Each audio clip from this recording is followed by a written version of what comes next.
carefully to everything Harry told me to do. He'd say, look, Telling him, Peter, this is what you do at Bathurst. This is how you attack it. This is how you do each corner.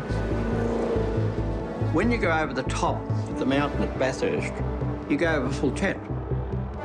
if he said don't use the brakes, I didn't use the brakes. The brakes are only there to get you set up for the corner. And as your car lands, you want to be then right to get to run into Skyline.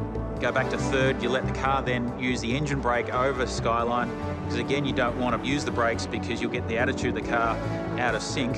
You use the corner to slow you down and get you in the right path. Just over the hill, and you can see two hills and a tree in the middle. Now you aim for that and go over full chat.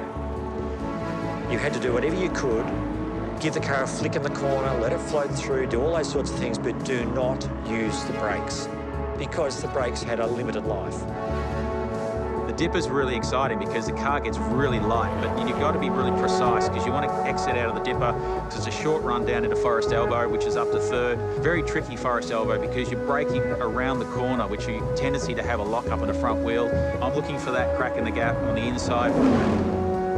He figured if you could learn to drive without brakes and go fast, it was going to be a pretty good technique. Conrod Straight's great. I think one of the biggest things I learned is to relax in the car.